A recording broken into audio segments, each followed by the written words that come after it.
Hello and welcome to Blessings from the Land, the channel dedicated to and in celebration of the JOJOLands, the ninth part of JoJo's Bizarre Adventure. It'll also go about Steel Ball Run and JoJolion, so all in all, it'll be about the Steel Ball Run universe of JoJo. Well, without further ado, welcome to the first chapter of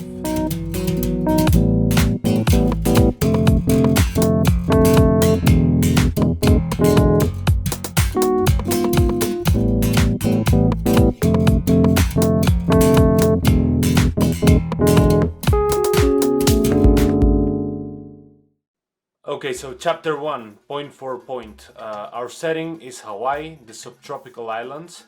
Our story starts in Honolulu, capital of Hawaii, and our narrator is the new JoJo, Jodio Joestar.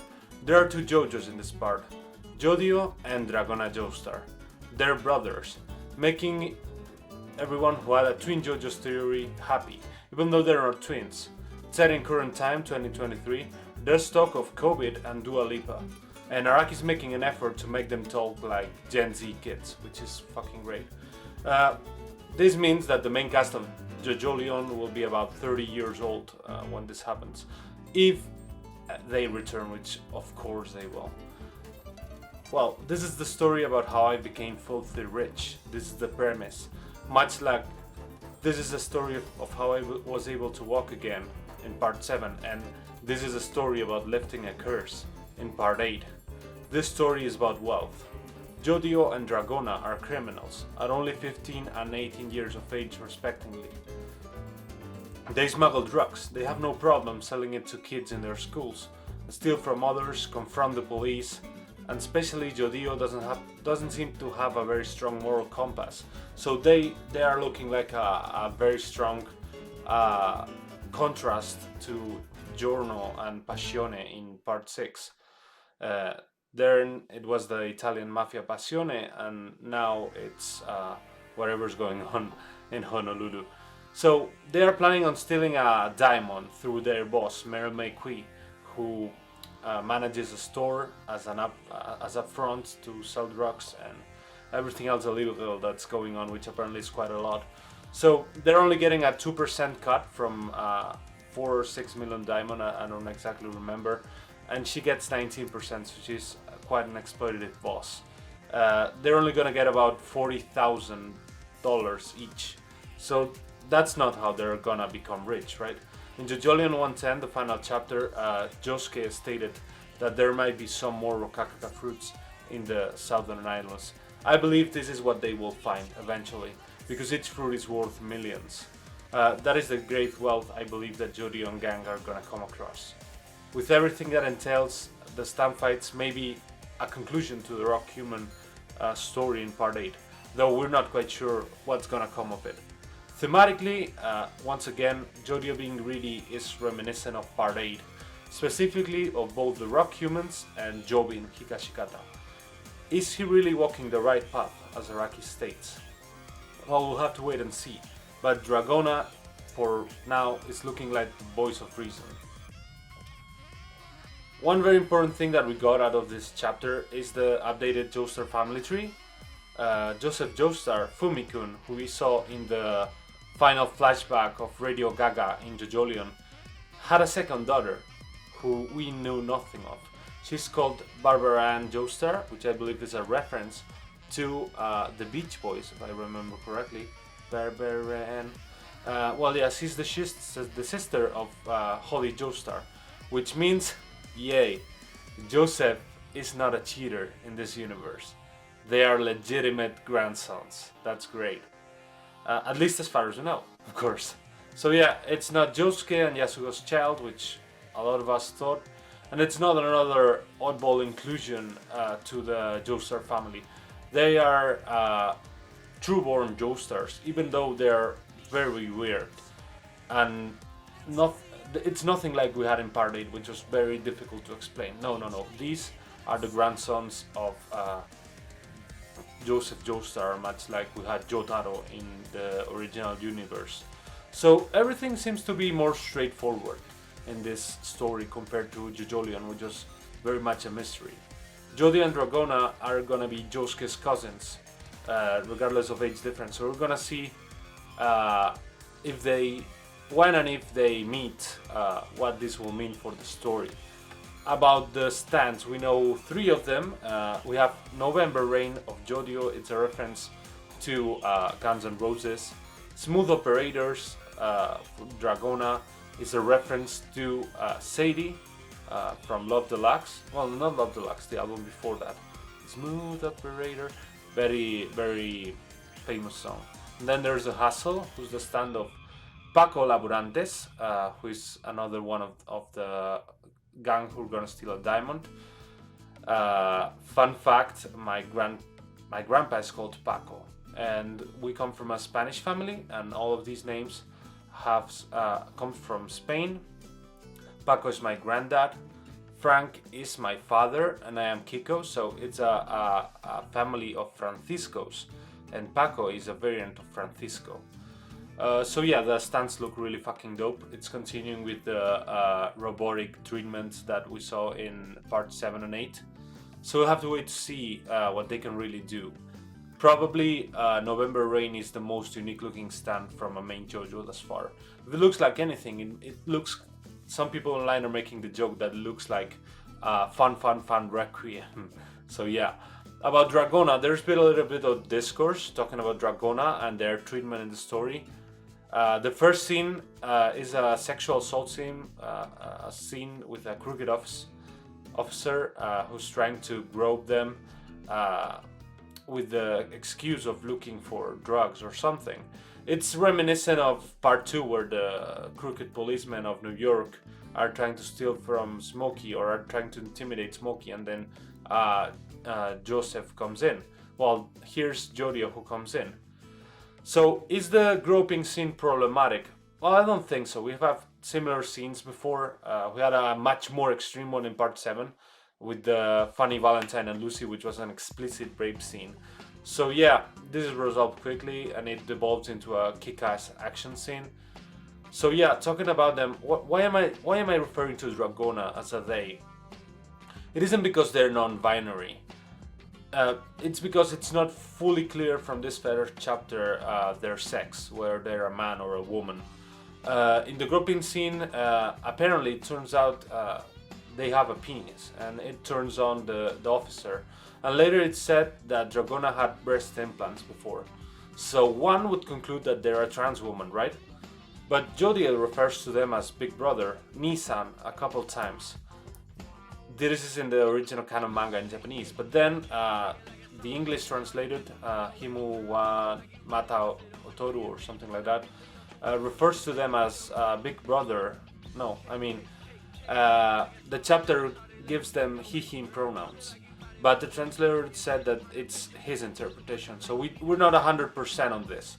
So till this situation is fully cleared out, and I don't want to come into any kind of controversy, I'm just gonna use them, they, them, until it's fully cleared out. So yeah, nevertheless, Araki is doing what he's been doing for the last 35 years. Showing that it doesn't really matter how you express yourself, that ultimately you can express yourself however you want, you can dress yourself however you want. I think it's the ultimate progressive stance, going beyond rigid gender stereotypes. Yeah, going beyond, that's a Part 8 reference. So yeah, about the character designs, they are fucking awesome, of course. Araki is on top of his game. Jodio has the heart pattern on his chest, just like Giorno and Jolene. The wings are reminiscent of Giorno, who had him on the on the neck, or even Caesar Zeppeli had the wings on his like hat with the bandana.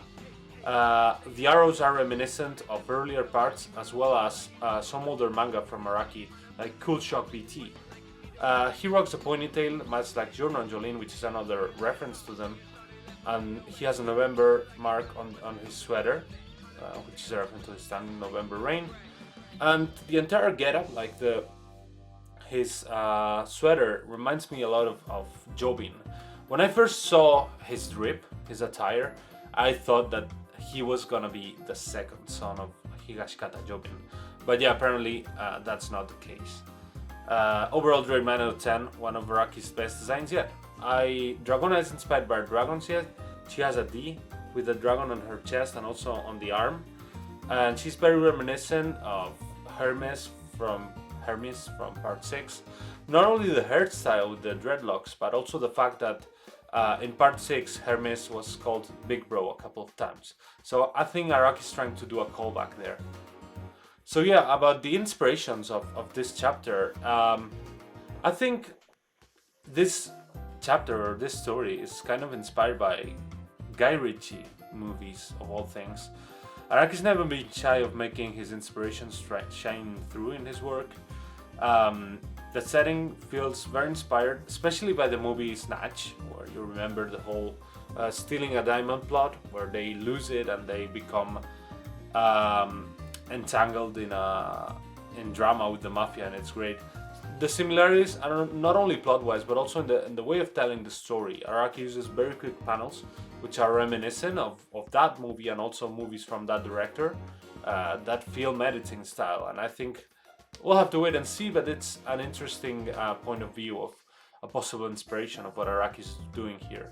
So yeah, we come to the most interesting part of the video, which is, of course, the crackhead theories. You would not come to a manga channel, specific manga channel, without some crackhead theories.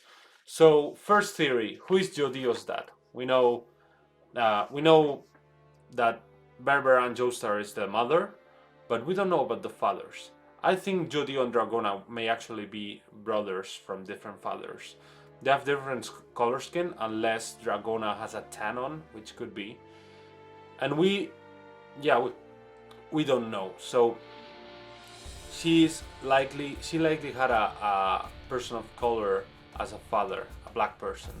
As for Jodio, there has to be a reason for him being called Jodio, other than being just a random reference to Dio Brando. And going full circle for the 9th part of JoJo and the ending of this trilogy, which I think is gonna be the final part of the manga. But that's not how Araki has been doing things. He's been cutting this reference much deeper. So I think Jodio's father might be a Brando. Not a descendant of Diego, of course, because he was destroyed in Steel Ball Run, but someone other in the same family.